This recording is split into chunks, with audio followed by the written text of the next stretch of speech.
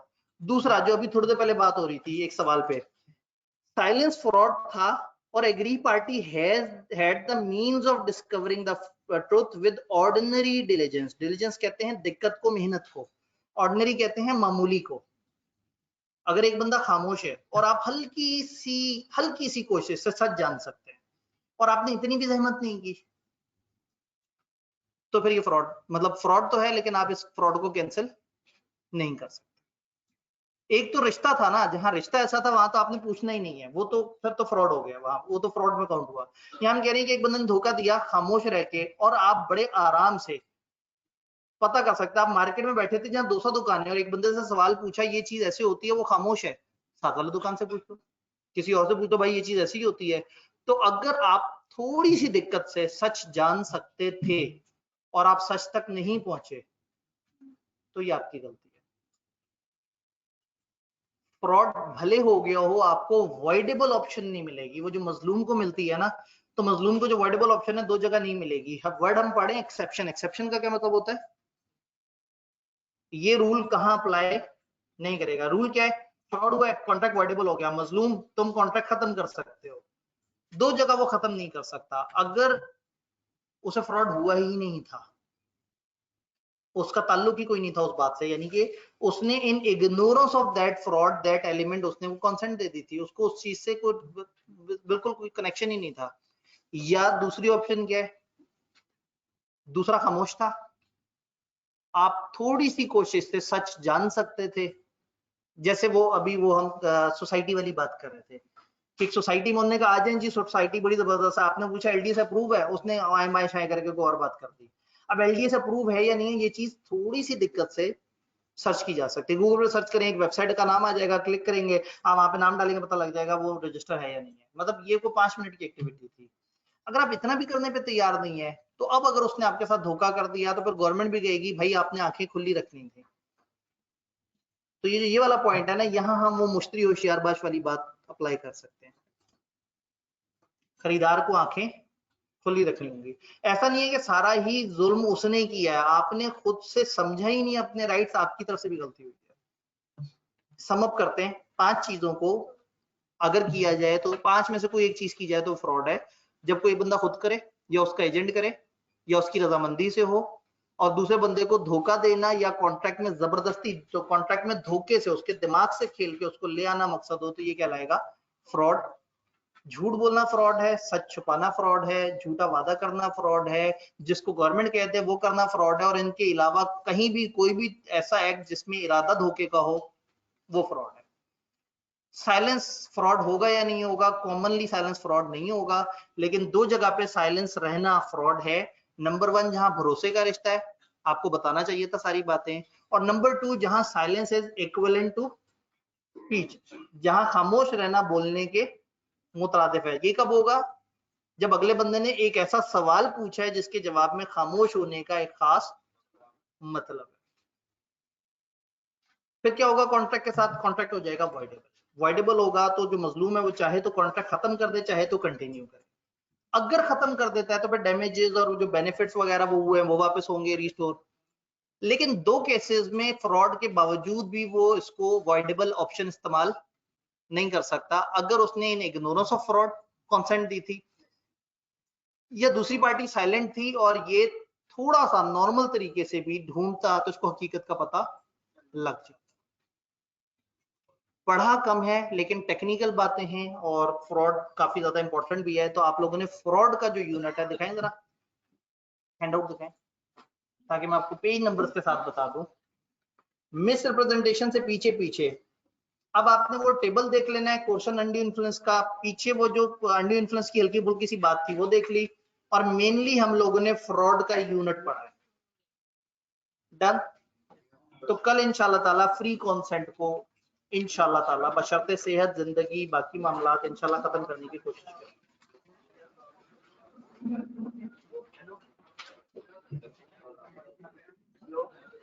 Sir books Monday तक available हो जाएंगी। अब कितने दिन रह गए वर्किंग? 5 4 वर्किंग डेज बीच में वो था, सैटरडे था। 4 से 5 वर्किंग डेज। रिलेशन नहीं है और फिर भी वो नहीं बताता, मतलब गाड़ी